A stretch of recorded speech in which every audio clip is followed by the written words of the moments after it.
Well, we ended up taking last week off for Christmas, and that was probably a good thing because I ended up getting a little under the weather Saturday before Christmas. As you can tell by my voice, I sound like the deep note guy from Voice to Men, the background guy. So the only time I like getting sick because then I sound like super sexy and rock sends me flowers to work and everything.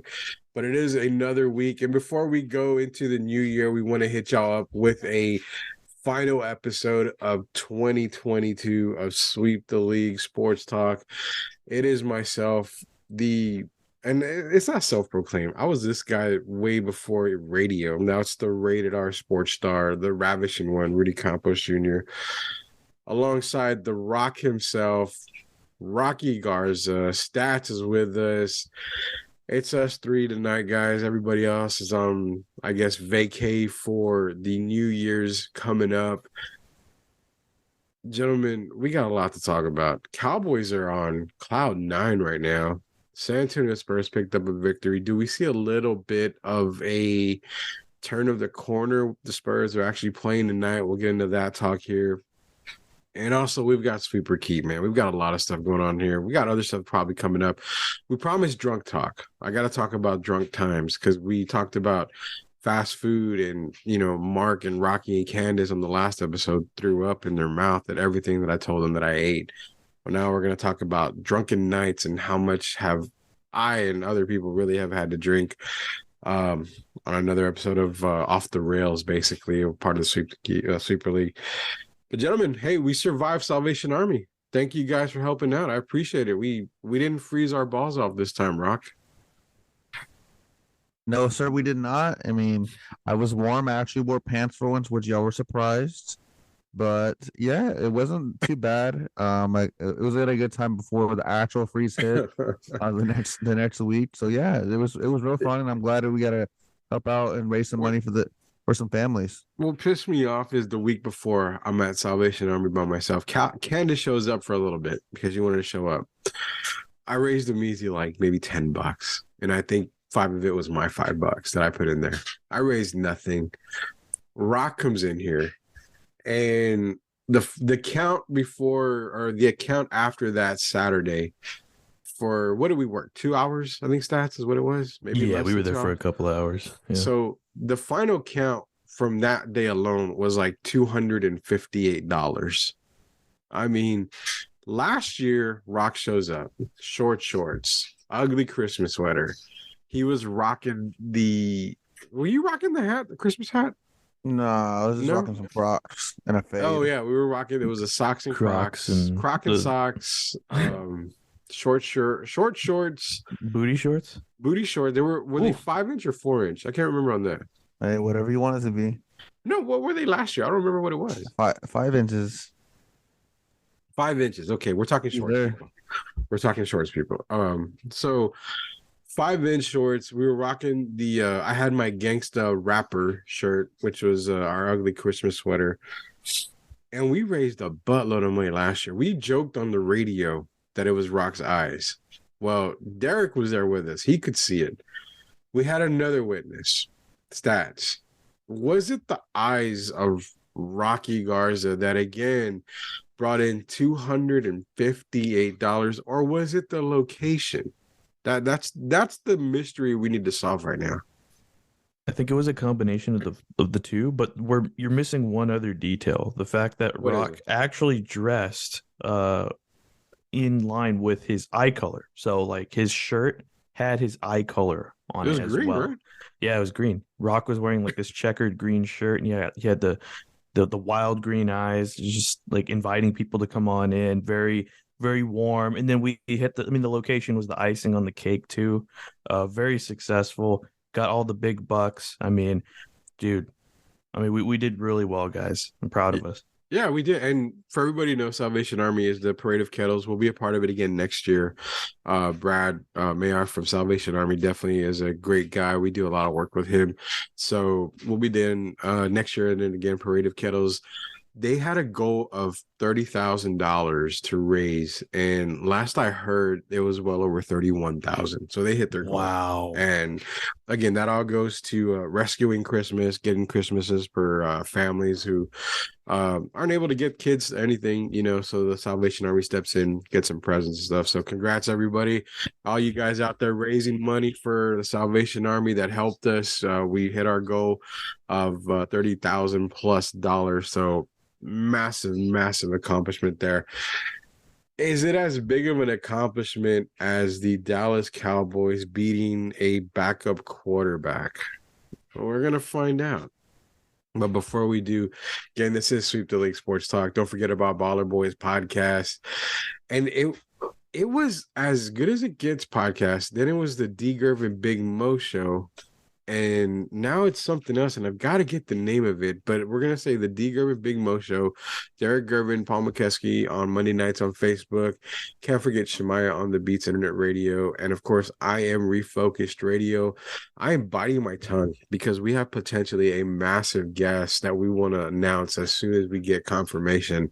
Once we have that, we'll let you guys know. But, Rock, this is all your platform here. Your Cowboys are looking mighty good right now, heading into the playoffs. Now, I'm kind of scared because I'm kind of glad I got both you and Stats here, because it looks like they're gonna face a guy that is undefeated against them, and we all know the Buccaneers have looked like trash. But at the same time, Tom Brady is 6-0 against them.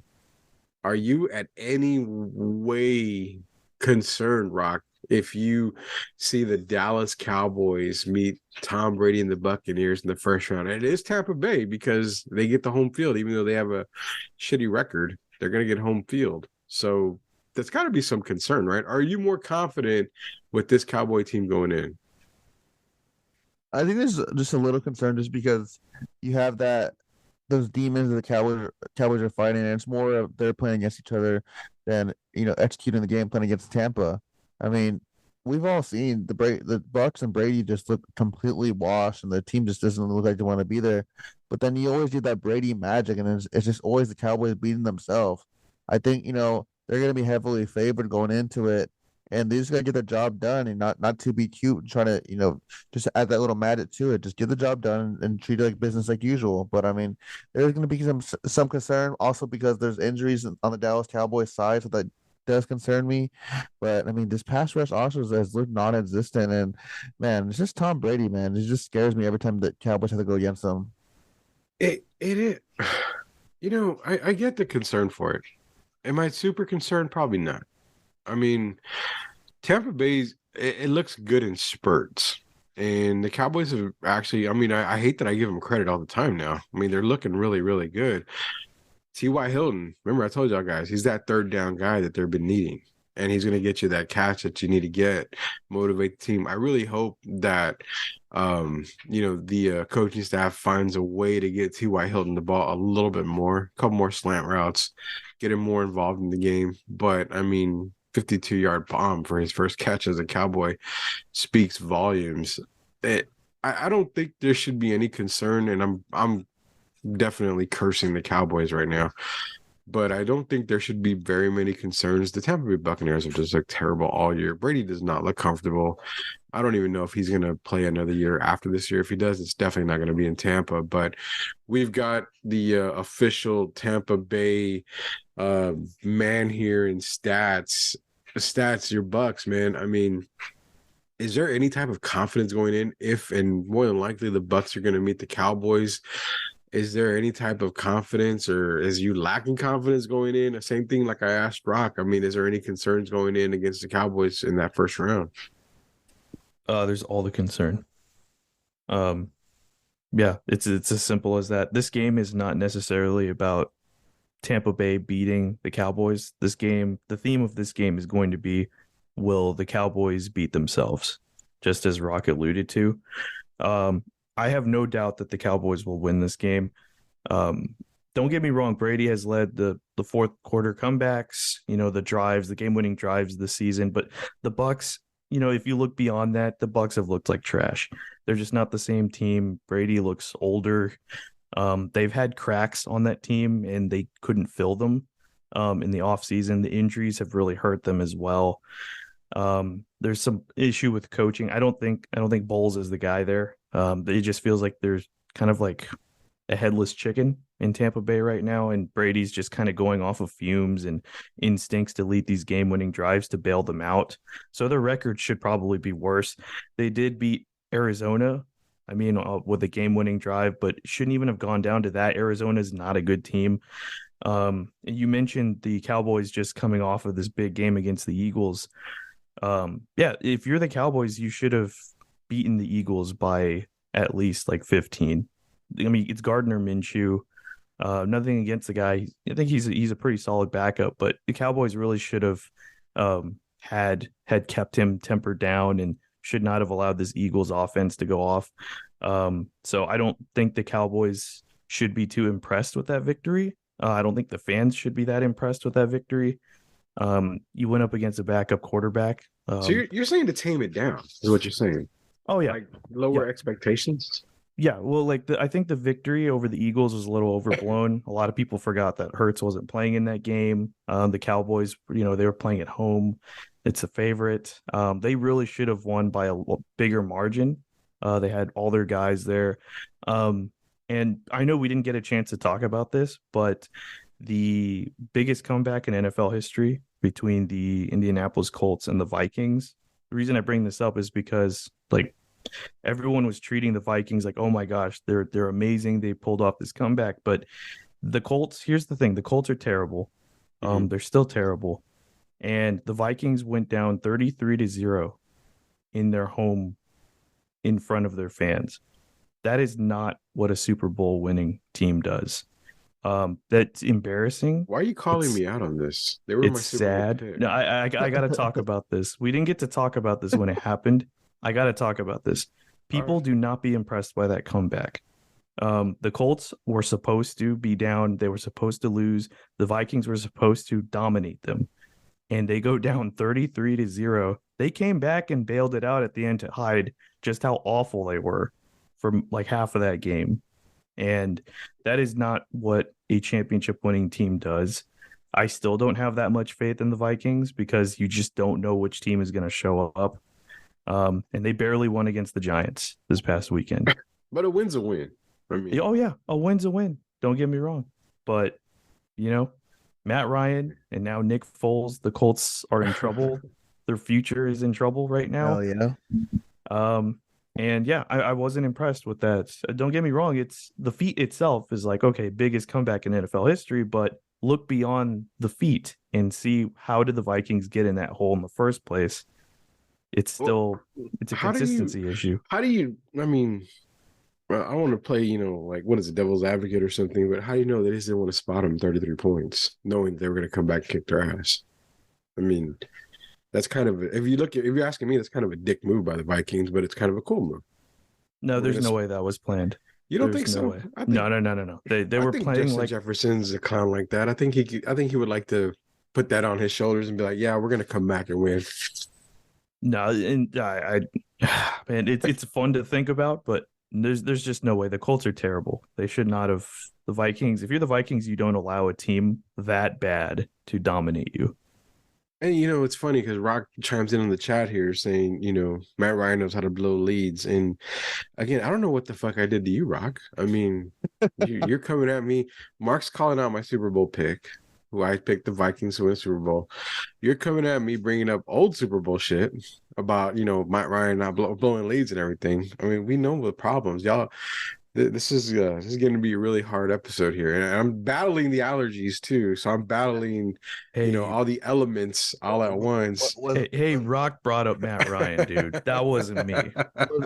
Was this lead that he blew worse than the Super Bowl one, or which one do you think is the worst? Oh, Super Bowl. Super Bowl, man. Hands down, Super Bowl. You're what, 28-3 going into the fourth. I mean, there was only 3 minutes in the third quarter. There's no way. How lit were you, Rudy, knowing your Falcons were up 28-3? I was already celebrating. I was waiting for that Sports Illustrated commercial to come on. Order your championship Falcons hat and shirt. Now I was ready to dial. I was going to order one for all my friends and everything because I knew this would never happen again in my lifetime. And Were to you, see were the you lead, shit talking a lot? I was not. That I will say that I will admit I stayed away from social media. I didn't say anything. I let it be.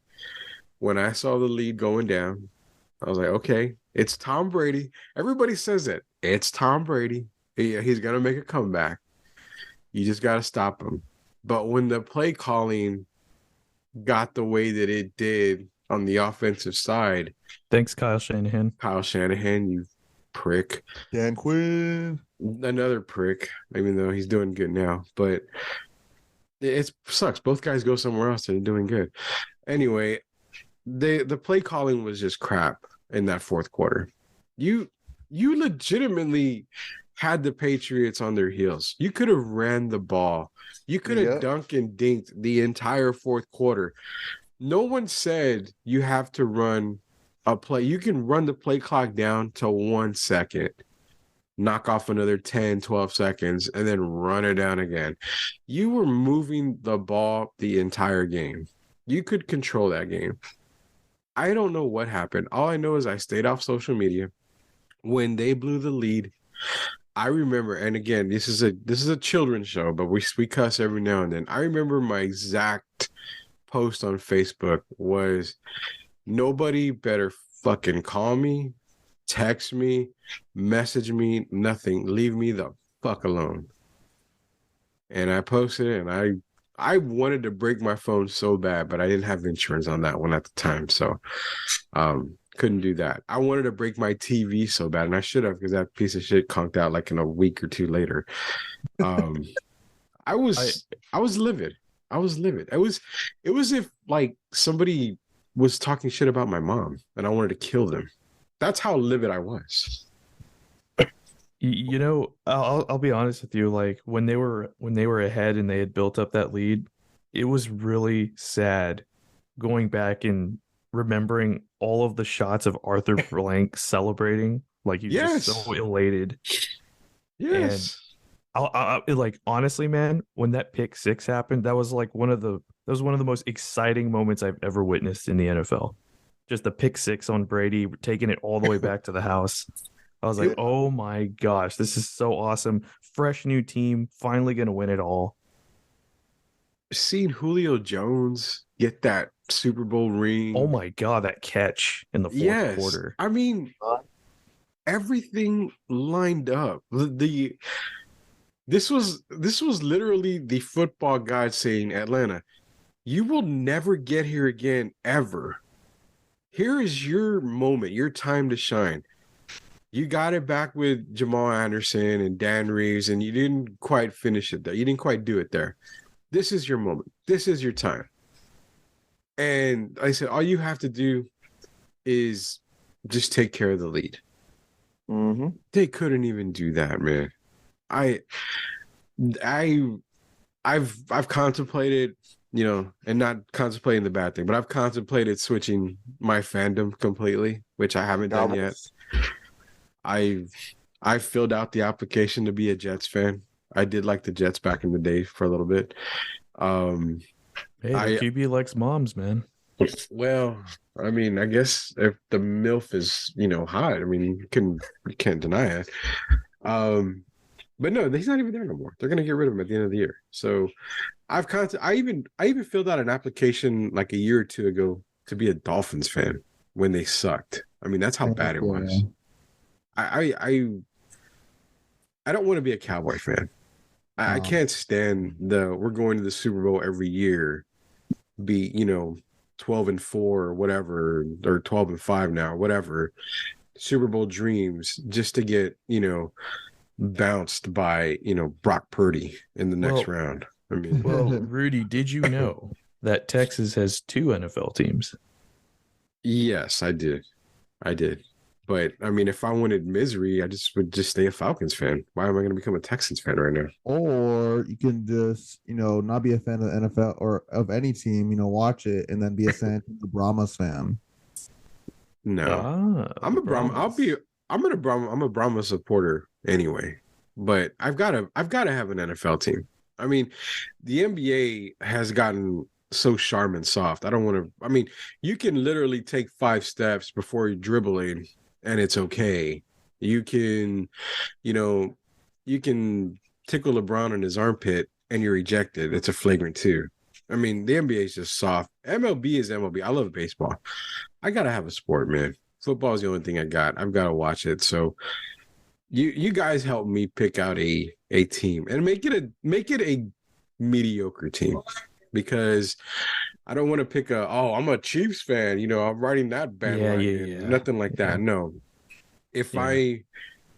I'm kind of contemplating right now. I like the Chargers. I'm not gonna lie. Justin Herbert, Keenan Allen, Austin Eckler, Derwin James. I like that squad. They got a nice little squad. Yeah. I think Yeah. let's stick with the Jets. I might go with the Jets. I think, even though they're not really, I mean, they're kind of mediocre, but they're up and coming. I think you should be a Jags fan. Oh, what? A Jags fan, Jacksonville. You can convince me of that. I kind of like Jacksonville a little bit. Trevor Lawrence has something Heck there. yeah. ETN is good when he plays. I mean, he gets hurt every other down. So, I mean, it's good when he plays. Dude, Evan Ingram having like a redemption year. A redemption. Not only that, if they can trade for Calvin Ridley, they can trade for me too. They Yes, can definitely do that. So I think we're gonna have to fill out the application for the Jacksonville Jaguars fandom. dude. Imagine if they added another receiver this year in the draft, or pay out some money for a receiver. I could see People that gonna- happening. Dude, gonna Zay look Jones good. has been a beast too. Yeah, Yeah. Zay Jones. I mean, they have what's his name? The Christian little- Kirk. Marvin Jones is still there too. Yeah, well, Marvin Jones. I mean, he's Well, I think Calvin Ridley is going to be a That's- true number one for him for T-Law next year. Calvin Ridley is going to look really good next year, I think. Ridley's going to be good. That's why I'm saying they don't need, and the mock drafts that I do, they don't need a wide receiver. I mean, you've got Christian Kirk, Evan Ingram is just going balls to the wall. You've got Calvin Ridley coming back after a year suspension. Your running game is fine as long as ETN can stay healthy and not, it's like when you touch him, it's like glass, he breaks, and I don't get that. He doesn't seem like that kind of guy. But what they really need, they need to shore up that defense a little bit. They could use an offensive lineman, but I really want to see them shore up that defense and really, really go after it on the defensive side of the ball in this draft. This draft is loaded with defensive players. I mean, potential 5 to 6 cornerbacks going in the first round this year, in my opinion. I mean, it's going to be a good God type of draft when it comes to defense. So I think I'm going to look into the Jacksonville Jaguars fandom. I think you guys are kind of convincing me. I wish I was more lenient when I picked my fan bases, because my criteria for picking my NFL teams was they have to be absolute ass. Like, I can't, like, even if they make the playoffs, I can't be a fan of that team because I have to go support the doldrums. So, like, Rudy, you mentioned, like, switching from Atlanta Falcons. Like, I wouldn't even touch the Colts at all right now. They don't have a future at all. And there is even a case for them to not hang on to Jonathan Taylor. No, well, yes and no. The Colts still, when healthy, they still have one, if not the best offensive line in football. So that makes Taylor feel good knowing he can run behind a line like that. When healthy, they're probably one of the best, if not the best. Now, when you look at the quarterback spot, again, a lot of people fail to realize they're looking at, well, we got to get CJ Stroud. You got to go after Bryce Young, Will Levis. Those guys are going to be there for the Colts. But why not put your money where your mouth is? You're screwed on the Matt Ryan thing. Let him go. I mean, Jimmy Garoppolo is a free agent. Can you imagine Jimmy behind a really good offensive line, a running back with like Jonathan Taylor? Now, not only that, he has decent receivers in Pittman there. Paris Campbell's another one. They can literally say, okay, we're going to get Jimmy G. And then, you know what? We're that high in the draft. We can trade back and grab a Quentin Johnston or, another receiver like that to help us, help out Michael Pittman on the side. So I think that's an option there. That's an option. But real quick, you guys in the Jimmy G thing, what team would benefit the most getting Jimmy G in the offseason? Dude, if Brady leaves, you could. I mean, that would be crazy if you see Jimmy G take over in Tampa, or you can see a team like the Broncos. Since they already fired the coach, just kind of eat the bullet on Russell Wilson and go for Jimmy G, or even a New Orleans Saints team. Could you guys see the Texans making a run? I mean, they need a QB. They've got 2 picks in the top right now in the top 15. I mean, I in my last mock draft, I said that the Texans should trade down with the Colts. Colts should trade up to 1, take Bryce Young. They want that future QB, fine. The Texans can still trade down, get a Will Levis. But if you trade down, get those extra draft picks. And if you're Texans ownership and front office, why not just throw whatever you can money-wise to Jimmy Garoppolo? I mean, that'll make Brandon Cooks happy. I know that for a fact. You've got, Dameon Pierce is definitely suitable as a running back in Houston. All you've got to do, and you know what? The offensive line isn't that bad in Houston. It really isn't. So you can just shore up the defense. Imagine going in there and taking a Will Anderson and, possibly a Kylie Ringo. I mean, a good cornerback, a good, not shutdown cornerback, but a good quarterback. Maybe even a Joey Porter who could turn into a shutdown quarterback. But to get a Will Anderson to just clog up the middle, Texans aren't looking that bad if you go and get a Jimmy G. I mean, what do you guys think about him maybe going to Houston? I think if Jimmy G went to Houston, Candace is going to be making weekly trips to Houston. Oh yeah, absolutely. Yeah, so close. I mean, yeah. I mean, Jimmy G brings veteranship as well. I think even a team like the Jets would benefit from him. And they have I've got a decent curveball. I got a curveball for you guys. Go ahead, Seth. I got a curveball coming up. Yeah, I think they have a pretty decent offensive line. Their defense is pretty good. They have receivers there. They can get another receiver. Zonovan Knight looks good. At running back. I mean, yeah, I think Jimmy G could really help out the Jets too. Jets are good. Now, this is something before we move on to NBA talk and sweeper keep and stuff and drunken night talk that we talked about last day. Kyler Murray is ass. We're not going to sit here and lie about it. Kyler Murray is ass. I mean, he's terrible in Arizona. I don't get it. I never understood why he was drafted number 1. It was all hype. A guy like Cliff Kingsbury, who's a decent coach, he's not the best coach, but he's a decent coach, is going to end up getting the axe for a player like Kyler Murray. Imagine Jimmy G in Arizona, where Kingsbury's like, I'm still the coach, and the Cardinals get rid of Kyler. He doesn't want to be there. Let's be real. He doesn't want to be there. He's not putting in the effort. He's not improving. Kyler plays NFL street football. He just runs and throws it. You know what? I wouldn't have a problem if he was able to make accurate throws on the move, but he can't. So the Jets are cutting ties with Zach Wilson at the end of the year. I think the Cardinals should literally just cut ties with Kyler. And again, if you want to be all in that Jimmy G sweepstakes or whatever, by all means, to me, they look better with Colt McCoy. But think about a QB coming in like a Garoppolo or hell, even a Baker Mayfield. And you've got a receiving core of DeAndre Hopkins, Rondale Moore, Dorsch. I mean, and not only that, let's not forget, they have Zach Ertz there too. You've got weapons. You've got a good offensive line too.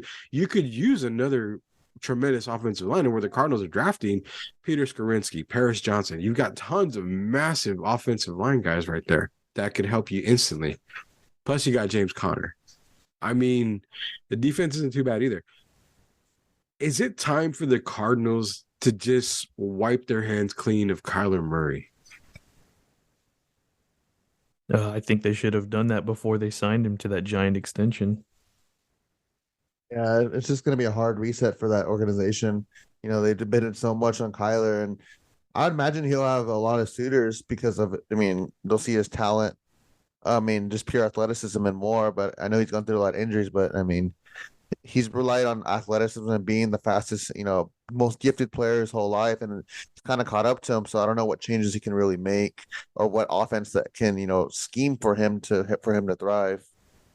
Yeah, I mean, I think at this point, if you're going to trade for Kyler Murray or sign him, you're just doing it for ticket sales. So expect, a team that doesn't make a lot of noise to And the one do it for other tickets. quarterback, that's kind of, has a similar style to Kyler Murray that I feel like we may see big news happen is Lamar Jackson. I mean, are the Ravens going to pay him?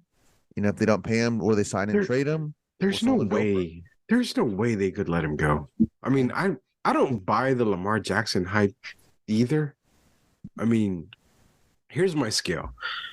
Michael Vick is the scale. He's the standard. He was a running QB, then his accuracy kind of sucked. But over the years, Michael Vick was able to better his accuracy so he didn't have to run as much. Kyler and Lamar have not shown any type. Now, Lamar, okay, I take it back. Lamar has improved his accuracy. He has. But can you tell me that Baltimore is really the place where he's going to win a Super Bowl? There's nobody's there. Mark Andrews, I mean, I was about to say they don't have any receivers. exactly. And then Like you want outside to of Andrews, like how are they supposed to? But that's like the staff's fault, though. Like they're supposed to arm him with weapons. Like, how do you expect a guy to improve his accuracy, have more confidence in his throwing ability if you're just throwing out random dudes and then Mark Andrews, who teams can focus on anyway? exactly. Yeah, they have Bateman who gets hurt all year. I mean, they have Devin Duvernay, who I love at Texas and has been doing was a good weapon for them. But I mean, he's gotten hurt now. He hurt his foot. He's out. So it's like, like you said, who does he throw to? What, Demarcus Robinson's there? That's Yeah. yeah. Isn't Touchdown Sammy machine. Watkins there too? Man, Sammy Watkins has been all over. He's been on every team at least once, I'm pretty sure. Yeah. I don't know, but yeah, I mean, I think as long as Greg Roman's there, I think Lamar will hang out there. I don't know, man. I mean, I don't mind Lamar staying in Baltimore if they're gonna pay him, tons of cash. I think they really should pay him because if not, then that team's moving again like they did from Cleveland back to Baltimore because The no Baltimore's defense is still good too. Still Yeah. pretty good. I was gonna say I forgot where I read it, but they're doing like NFL predictions, whatever, somewhere. But they're saying one team that could get interesting to go for Lamar is the Giants since they have Martindale, and the Giants with Lamar. I mean, I don't know. I mean, getting rid of Daniel Jones for Lamar. I mean, that'd be kind of scary for the Cowboys in that division, but still. Daniel Jones, back on draft night when he was drafted, which he was in the same class, he was drafted right after, not right after, but in the same class as Kyler Murray. I said Daniel Jones would be the best QB to come out of that draft, and I got some flack for that. But if you look at it right now, can we say that it's pretty much a toss-up still between Daniel Jones and Kyler Murray? Or I take Jones over Murray right now. I think so too. Yeah, I think Jones right now is probably the biggest bargain at quarterback in the league. He's gonna be cheap. He's know. gonna be real cheap. He's going to be cheap in what he's doing in New York right now with all of the injuries surrounding that team. And Oh, that's the goodness thing. gracious. He has no receiver. He literally has no receivers at all. Yeah. I And mean, he's almost getting sacked on like every other play. It's wild how he's still up on his feet right now. him and Saquon are the reason why they're still in the playoff hunt. But he's making stuff happen. I mean, David Bellinger is your best receiver. And that's like, wow. I mean, imagine. Okay, so Lamar goes to the Giants. You're hearing that rumor. It doesn't solve anything. There's no receivers in New York. So I would almost just say, you know what, Danny, you did great. Let's re-sign you, but we're not going to give you this max money. Make it all incentive type money. If we get here, if we do this, if we go there, you get all this money, yada yada. But I mean, there's a lot of off-season questions, and we're coming up to the off-season anyway, so we're gonna have to get into all this here on Sweep the League. Again, Sweep the League Sports Talk comes to you every single week. We were on Christmas break. We had to go save Salvation Army and save Christmas. which we did. We helped them raise over $30,000. They hit their goal. Baller Boys podcast. That's Stats and Shemaya. They talk everything sports related. They have a lot of fun. It's a great podcast. D Gerv Big Mo show every single Monday night. Shemaya on the Beat Internet Radio. I Am Refocused Radio. All a part of the Sweep the League family. Quick glance on the NBA talk, man. Right now, Spurs are playing Oklahoma City. They're getting beat, I think, by like 7 right now. But you know, I've been on Locked On Spurs with our good friend Jeff Garcia quite a bit, and I keep mentioning one name, and it sucks because he played for the University of Duke, which I hate. But I've been telling Jeff every single show that Trey Jones has just been Mr. Consistent the entire season. How do you guys feel about me saying that Trey Jones is the most consistent Spur on this team right now? I mean, he was pretty impressive last season. I thought he was very under the radar for his performance last year. So, I mean, I think I have to agree with that. You know, he is Mr. Consistent. He's, you know, contributing every night, doing his thing. Doesn't mean he has to go explode in the stat sheet or the numbers, but he's just balancing out and doing all those little things that you expect him to do. Yeah, Project Spurs, you know, I was going to talk to them, a couple people there about, but talking with Jeff on Locked On Spurs. Rock, you do a lot of Spurs coverage as well. How do you feel in that Trey Jones thing? I mean, I think he's been really consistent all year. We haven't seen any up and down games from him. He's filling the stat sheet. I mean, to me, he's been ideally the best player on their team when it comes to being consistent. Yeah, no, for sure. You mean you just see him so calm and collected. He kind of saw at the end of the game when the Spurs were kind of they're bound to blow another lead to the Jazz. You know, they were just couldn't get a bucket. No one could defend, and they were just being careless with the ball. But you saw Trey come down to the court, you know, near the end, and he was the guy that got 2 crucial buckets at the end, and just made, you know, smart call, completed plays. And I kind of talked with our friend Joe Garcia about it. I said, you know, let's say the Spurs get a Scoot, you know, if they miss out on Wemby, or, you know, they get not if they get the second or third pick. I asked him, I was like, do you think Trey would still start? And he's like, probably not. You got to put Scoot in. But I'm like, man, like maybe they ease in Scoot and leave Trey in, because this, you know, he's looked so much better than last year, and he's so not turnover prone, and you're just seeing him grow. But I mean, eventually you probably see him as a good backup point guard that would play heavy minutes. But still, man, I mean, even if they got Scoot or someone, you know, in a guard sense, I just feel like Trey would be a good role model for him, just to model the game after a little bit. I think if they miss out on the Scoot, draft pick right there to get Scoot Henderson, I think Trey deserves to technically be your starting point guard. I mean, he runs the system really well. Like, you're right, low turnovers. I mean, he's one of the top guys on the turnover to assist turnover ratio this season. So, I mean, Blake Wesley is the other guy who I think will eventually take over that starting point guard spot. But like I mentioned to Jeff, Blake Wesley is like Antonio Daniels 2.0. Very exciting, very explosive, can score in spurts. I mean, he can be a starter. He probably will be the starter, but I'm more confident in Trey Jones leading the Spurs team as a point guard. If you don't get a Scoot, you know, Henderson or anybody like that in the draft, which, reminder to you Spurs fans, when they got Tim Duncan, they were not the worst team in the league. They were the 3rd worst team in the league. So it doesn't matter where you finish. If you're in the lottery, you know, top 3 teams in the lottery, the chances are good either way. So team tank and team whatever, I don't follow any of that shit. It doesn't bother me at all. It's interesting because even if Trey doesn't end up being the starter, he is a valuable bench guy, just contributing, being consistent. I mean, that's what he was last season when he had his minutes to shine and his abilities were on full display. So at the very least, you have Trey coming off the bench and contributing in big ways in that aspect. True. Very, very true. So that was, you know, some Spurs talk we want to get into about Mr. Consistent Trey Jones.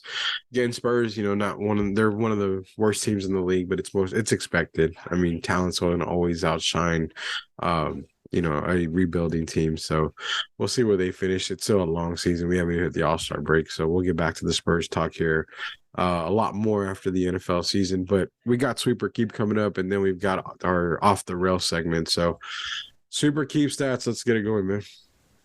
All right, ladies and gentlemen, welcome to the segment Sweep or Keep, where, well, for those of you who have never listened to Sweep the League podcast, take a listen here. So sweep or keep, you're either going to sweep something, which means you don't like it, you're going to throw it away in the trash. And what I mean, don't like it, it's either going to be maybe a take, a tweet, or an opinion of sorts, and you're either going to sweep it, which means you don't like it, or you're going to keep it, which means you are going to hang on to it and put it up on your mantle over your fireplace and cherish it forever. So, gentlemen, let's play the game of sweep or keep. We got a good one, a lot of NFL stuff, guys. So we're going to start with our friend Matthew Stafford.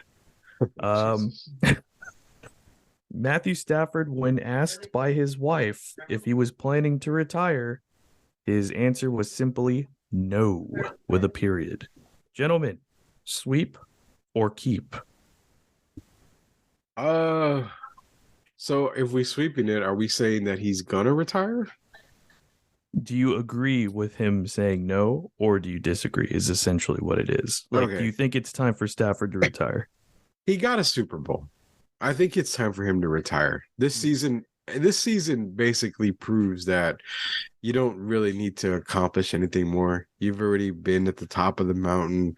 You've got way more than Matt Ryan will ever have. So by all means, just retire, buddy. I think Baker's doing a pretty damn good job to where they're going to really consider making him a starter. You saw how it went this season already for Matthew Stafford. So be the better of the two Matthews and just retire. Yeah, I agree. I mean, I feel like he needs to be that quarterback to set the example for Tom Brady. Because Tom Brady over here was asked by reporters, has he, talked about retirement, consider it, and he says no. And this man needs to retire. Stafford needs to retire. Just need to hang it up, man. I mean, this guy has a hurt elbow. Essentially, it's like a Tommy John in a sense that they compared it to, and just hang it up, man. You're never gonna be the same, and just live to see another day and go ride high with the Super Bowl, man.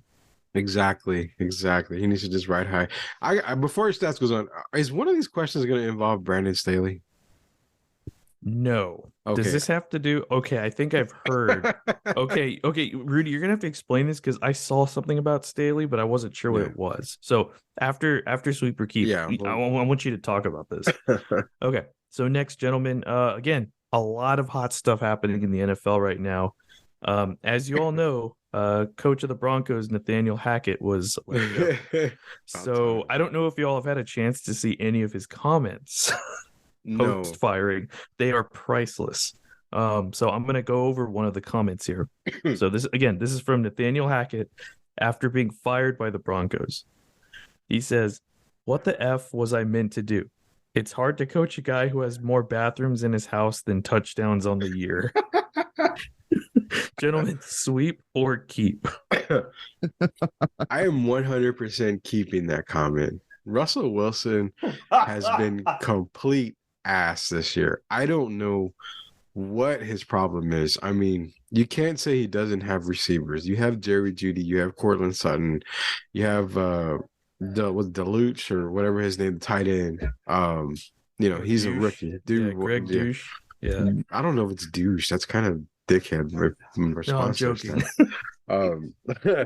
But in the running game, I get okay. The running game may have suffered, but I don't get how I really don't get how this is Nathaniel Hackett's fault. First year is what, Broncos head coach, and he gets fired because Russell Wilson is not Russell Wilson. That's not, like, to me, that makes no sense whatsoever. But when you're right, when Russell Wilson has more bathrooms than touchdowns the entire year, that is a problem. That is a massive problem. Ryan Leaf could probably have more touchdown passes this year than Russell Wilson in that offense. Oh, Jamarcus Russell.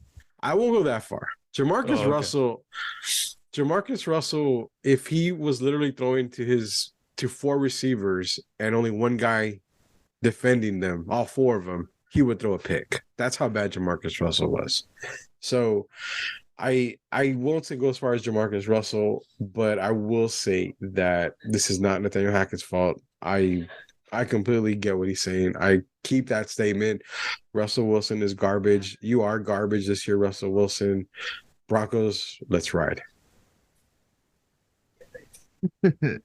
Sweep the lead nation. Let's ride. Oh God, can we get you to say that for the YouTube channel? Dude, I will, dude. I'll just start saying it, man. That'll be the intro or outro. Yeah, open the podcast. We'll have you record like an audio clip, and I'll put that at the beginning of the podcast. I'll do it. Sweep the lead nation. Let's ride. Oh my There we God. go. There You you got to go. give that fake laugh and that fake, happy look that he gave the camera that day. But yeah, dude, Russell Wilson is just buns, man. This guy needs to go back to somewhere, man. I don't even know. Go put him in the CFL, man. This guy. Did you say buns? Yeah, he's buns, man. That's new. He's buns. Wait, Yeah. did you mean Duns or Buns? He's buns. Buns, like hamburger buns. Can you explain that?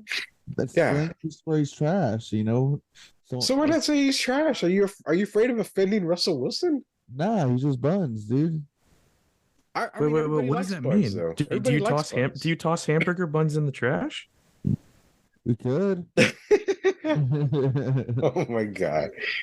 But Russell Wilson is basura. There you go. He is basura. I think All Rox wants to move on because he doesn't want to go on the Russell Wilson, All right. tirade All here. right. Speaking of trash, we're going to move on. And we are still in the NFL here. So going from one trash pile to the next, we're going to our friend Urban Meyer. Seriously? Yes. I don't know if you've heard of this comment, but it's Oh, my pretty God. good. Urban Meyer on the #1 worst coaching hire of all time. He says, "Stop comparing me to Hackett. Hackett couldn't hold my chalk strap. Sweep or keep." Wow. Okay, so Urban got fired pretty quick. I mean, literally. Are we talking he can't hold his jock on the field or off the field? Because 100% nobody God. can hold Urban's jock off the field. If video serves us correct and the evidence is there, nobody can hold Urban's jock off the field and in bars. So if it's on the field, he's a 100%, dumbass for saying that. But if you're taking Urban to a Cowboys dance hall or something, yeah, Urban's the man. You can't hold his jock in there. Urban is a champion, man. This guy's a champion, so I agree with Urban, man. He's a dog. The dog on and off the field, man. That's all I gotta say. He is a dog. Did him and his wife divorce? I can't remember. I have no clue. I don't even I'm not remember. gonna- Whatever All came I out of feel- that. I don't know. The only divorce I know he had was with the Jags. So Yeah, well, that was. But how do you get divorced for? Not divorced. He got fired because of that video, right? That was the team was pretty trash too. well, the team was trashed, and I get the coaching change, but the video kind of seemed. And wasn't he in London when that happened? Like they were playing in London, and they fired him on the way back or something. I think so. Oh, you got to watch out for those pubs, man. Well, yeah, but literally, how are you gonna get? It wasn't his day off, and he's getting laid by another woman. Are you getting fired on that? Jesus Christ, Urban! And y'all guys wanted him as the coach of the Cowboys. Y'all are crazy. I Do know, you imagine man. him? Do you imagine Urban Meyer and Jerry Jones in the same bar? There's not enough cocaine for that party to even, be done. Oh my gosh. We're off the rails. Jesus Christ. I'm just thinking about that. And then you go and make a phone call to Michael Irvin? We need to go to the next one. Forget it. No, forget it. We don't want to think about that. All right. Well, with that being said, that is the sweeper keep. But Rudy, you've got a Yeah. special bonus So story here. on Monday Night Football, we saw Brandon Staley, Chargers head coach, technically warming up. He's doing stairs. He's walking up the stairs, running up and down the stairs. He gets on the field and he starts doing, I don't know what you call it, but he's in a doggy position. I'm watching it right now. Yeah, and he's What? thrusting forward in a doggy position. Huh. sweep or keep or whatever you want to call this. Can we get one of you guys to do that while we ring the bell next year? Oh, I'll do it easily because I already do it at the gym. Oh, and I'm glad you said that because what the hell is that workout? It works out. It works out your back and your spine. It stretches out. It's called a cow pose. It's called a what? A cow pose. I mean, for real. It's like I learned No, it in yoga. I'm not arguing with you, but I mean, Yeah. Do cows like stretch like that? I don't know why it's called that, but it actually does feel good on your lower back. you know what? I think all three of us need to go record a video tonight doing this and seeing how it feels. But I mean, he's really going. I thought maybe he was dreaming and it was a wet dream or something when I saw it. But Dude, I am 100% keeping this. This is priceless. it's Dude. got to be kept. Try it. I want you to try it after we get out of this show and tell me how it feels.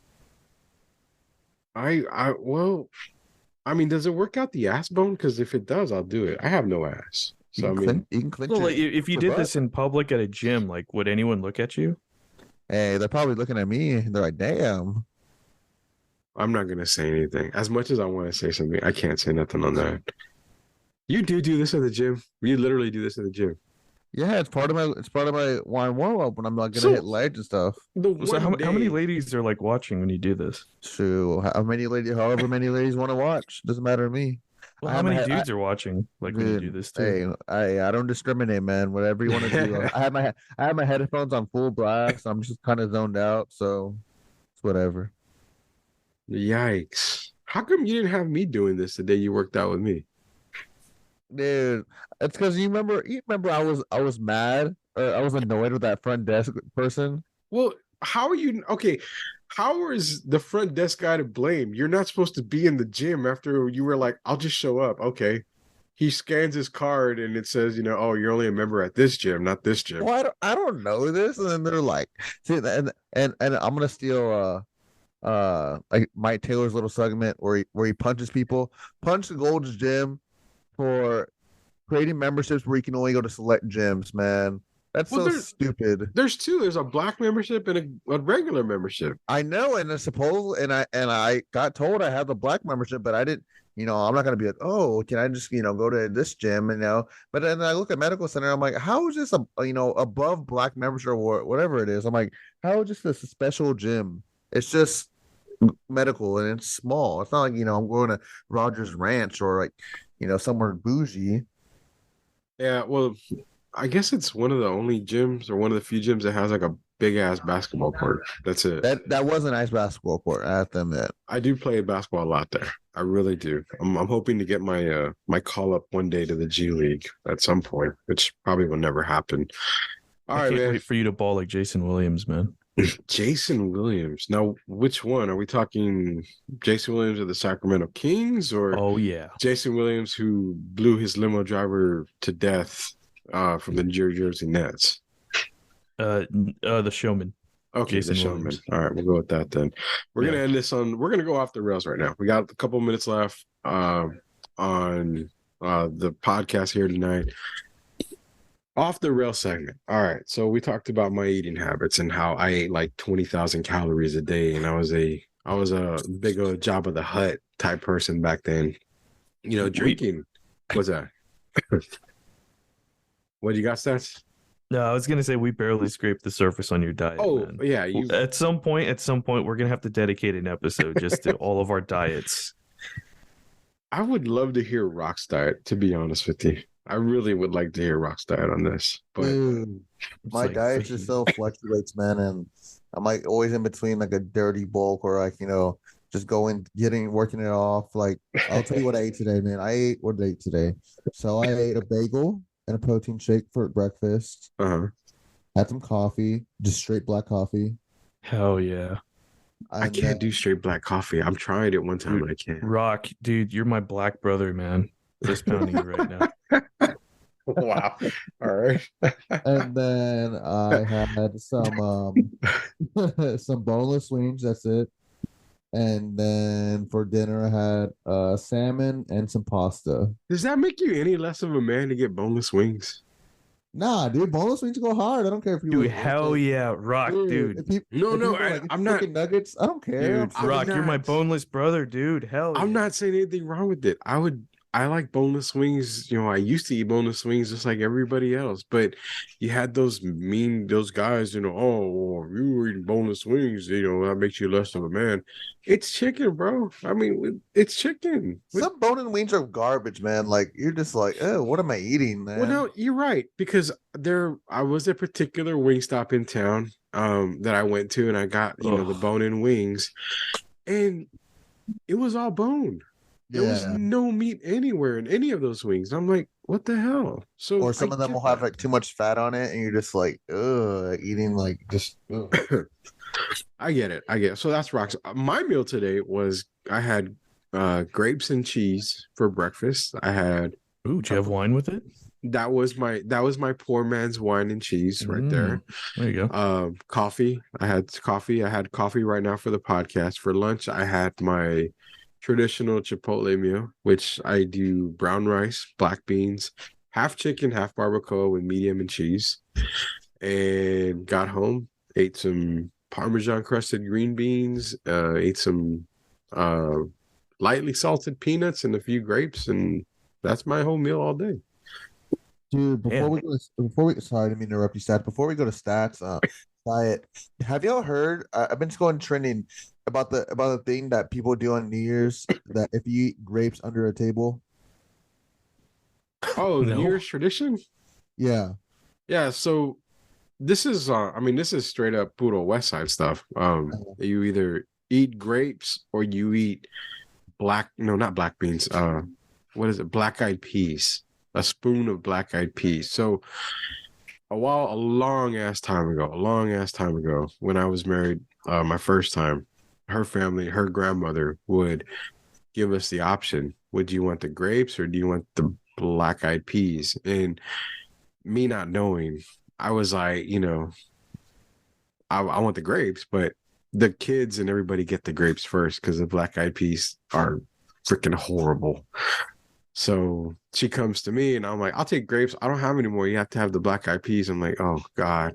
So getting a spoon, not a little spoon. We're not talking, the spoon you get with the little baby food, jars and stuff. We're talking the massive, I'm a ladle in Mexican terms, type spoon of black-eyed peas, and I had to eat that. So from that moment on, every New Year's, I made it a point to grab a bag of grapes the moment I walked that door at like 6:00. But it's true. Whatever you're saying is true. I mean, they say it's good luck to do that. Yeah, they said it's like good luck, and I saw that as like good luck, and then supposedly like if you eat it under a table or something, like you're guaranteed to find the love of your life, like soon or something. I don't know. And I was like, what the heck? And like it was like on TikTok, and like I saw someone write about it on the internet, and they referenced like San Antonio Express News, and I was like, oh, I guess it is legit. Or I've never heard that. Yeah, I've never heard that either. Eat it under a table, so I guess that's what I'm doing this New Year's Eve. So you haven't found the love of your life yet, Rock? Nah, man. It's gonna come though. It's gonna come. I thought it was the Cowboys. I don't love them that much. So in all honesty, I'm gonna be honest. In all honesty, I've known Rock for years already, for a couple of years easily, and I've seen friends of yours, and I'm thinking, okay, I thought this was maybe Rock's girl or something like that, but you've never had that love of your life feeling. Nah, man. I mean, what? I'm young, so like I've gone through, a couple of heartbreaks and stuff, but I'm in the mode where I'm putting myself first and, just going with the flow and kind of just focusing on me and just whatever happens. I mean, if I meet someone, but I don't want to just be focusing on trying to find the love of my life. I'm only 26, man. I mean, I got a lot to live. Hopefully. Thanks for letting me feel even older now. God, Rudy, you're only like 90, man. Come on. Yeah, thanks. Both of you guys combined are probably like maybe 8 years older than me if we combine both y'all's age. So now I want to ask, what do you think comes first, me getting married or me having a kid? Honestly, I figured you would have had a kid by now. I'm joked about that. I'm like, I mean, I would definitely say the kid. If I can't say comfortably, but I would reluctantly hesitate to put all my money on the kid part. I mean, I would like hesitate for a brief second. So would you say that what comes first? Rock gets married or Rock has his second kid? Second kid? Oh man. With the same girl? I just said second kid. Oh God, Rock. I think if Rock has the kid first, which probably will happen, I think he gets married to that girl. I think Rock's the kind of guy where if he ends up being a dad, he's a dad, and he's gonna be with that girl. And Oh, yeah, 100%. yeah, so I think Rock gets married before that second kid. I think my idea, if I ever have a kid, it's gonna be with someone like I'm with for a bit, and it's gonna like just happen out of the blue. But it's not saying, I'm having a kid and I'm forced to get married. It's just I want it to be. I know I can't always guarantee things because accidents happen or whatever. But I just want it to be with someone that I can see a future with. And I don't want kids right now. I kind of want to wait till I'm my 30s. Honestly, That's a lifetime away, dude. That's a lifetime away. it's all right, man. I mean, I don't want to have kids right now. I want to go into life. I get that. Now, what's more realistic? Rock having I'll put it this way, Rock coming, getting married, or someone knocking at the door saying, "Hey, Rock, this is your kid." The unknown kid. Married one. The married one. So you can guarantee that you don't have a kid out there somewhere. I can guarantee it, yeah. Guaranteed. We You don't joke think so anyone much. you don't think anyone like jacked your trash can of those tissues or anything? Nah, dude. Nah. No woman has been in your laundry with the socks or anything. I never understood that. Why would you reuse that sock?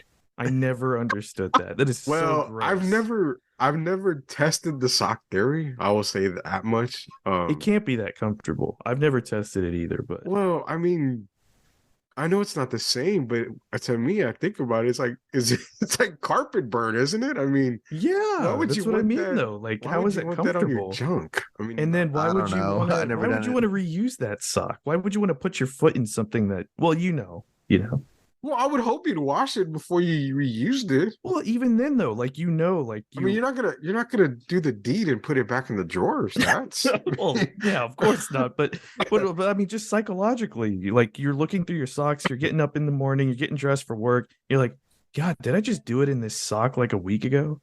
Like you have that in the back of your head. I've never done it in the sock. I wouldn't know anything about the sock. I'm guessing neither one of you have used the sock. I mean, I'm No, gonna I've safely never. Rock, guess have that. you used a sock? No, I have not. I was gonna say that pause right there was like, man, thinking like, should I say yes? Should I say no? Should I say yes? Should I say no? I mean, again, we're not saying that anybody on this show has done anything like that. I mean, now they say 99% of men do it, while the 1% just deny it. I mean, that's what I've heard. Wow, what even is this segment anymore? I don't even know. We were supposed to talk about drunk nights, and we're talking about lonely nights. And Yeah, well, we might have to save that for the next episode then. I will say this. I will end this on this for a drunk night. One of my drunk nights is in Ohio. My wife Gina and I were up there, and we decided it'd be cool to have a party in our house. And we invited a couple of friends, and I drank an entire bottle of Jose Cuervo Especial, the big bottle of Especial. Oh I my don't know gosh. how many beers I drank. I drank so much beer, I don't remember. I think there was even margaritas involved. But two things that remind me of that night. First off, I beg my wife to the point where I'm busting out the pouting lip and be like, "Can I have a beer?" She says, "No, you're done." Like, "Can I have a beer?" No. I'm like, "Please," and I give her the Puss in Boots look, and the lip just curled out, and like she feels so bad for me, so she goes and gets me a beer. She puts water in it, so I take a drink of the beer, and my first and my only words are like, "That's not beer, that's water. I want a real beer." Argued with her a little bit more. She got me a beer, and I was like, to the point apparently I was like in tears almost. So she was like, all right, I'll get you a beer. She gave me a beer. I drank that beer and I gave her the West Side, reaction that all true West Side drunks give their woman at,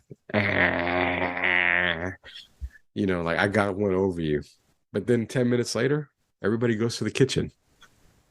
They left me in the damn living room. We had a tabletop table, the wooden tables. You know, we eat dinner on the table thing, the table stand. I get up and my wife says that they run to the living room because all they hear is 400 something pounds just crashing to the ground. And I'm laying on my back, broken table and all. I break the table. And there are pictures of it. I just don't know where the hell they are. So if I can find the pictures, I will tell you that. Drunk nights for me have been like that. Killing bottles and every night. There was a point I drank 2 bottles of Jose. I drank like a 12-pack of beer and some other stuff. So yeah, those are my drunken nights. I don't know if you guys have any drunken nights.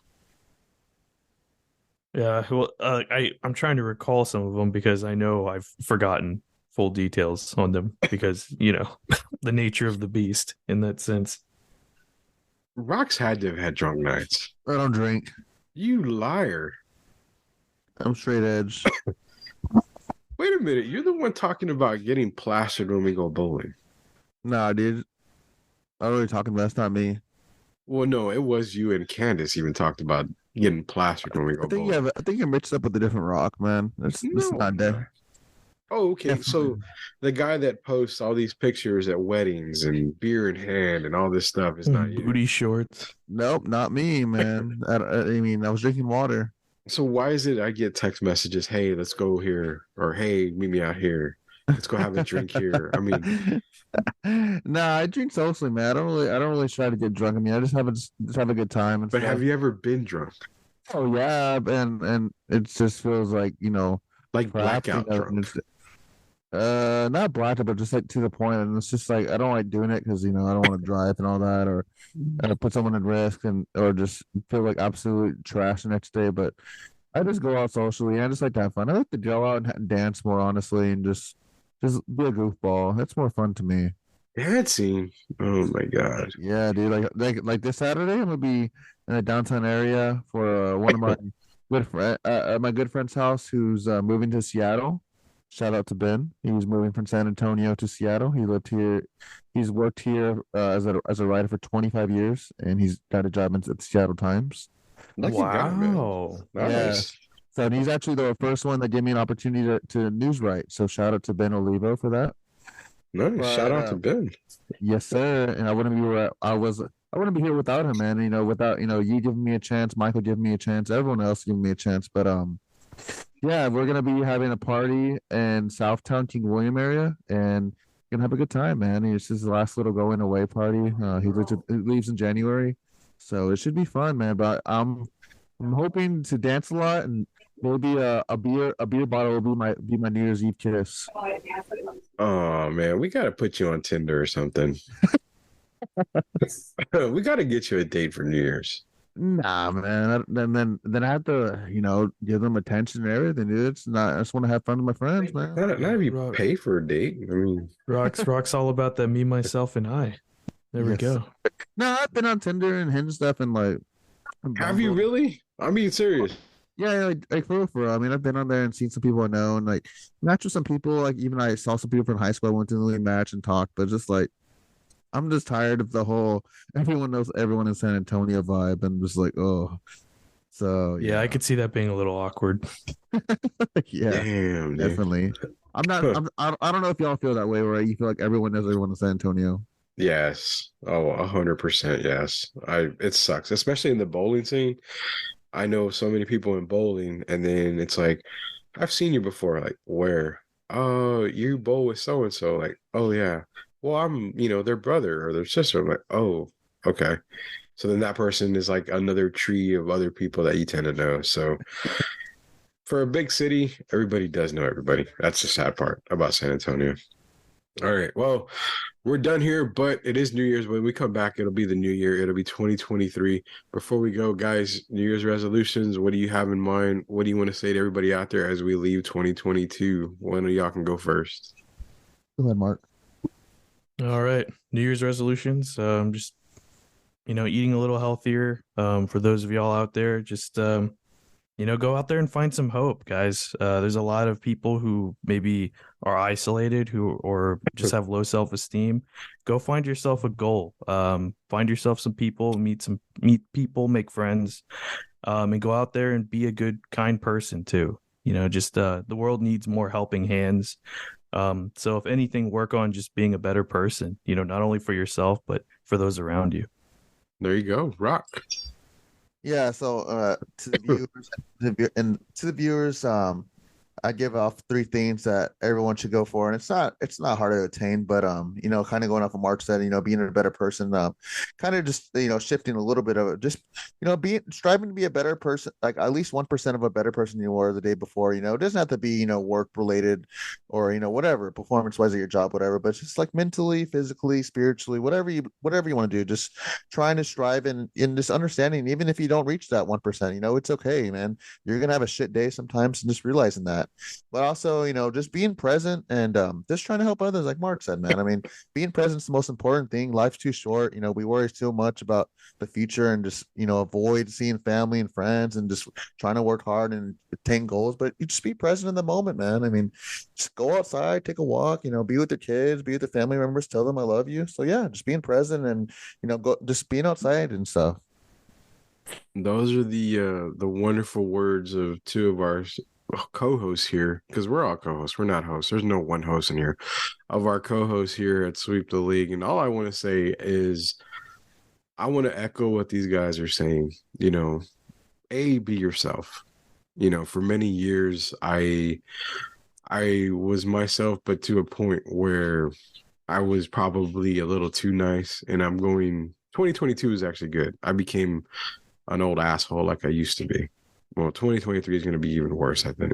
I've cut a lot of people out in 2022, and I'm going to cut a whole lot more out in 2023.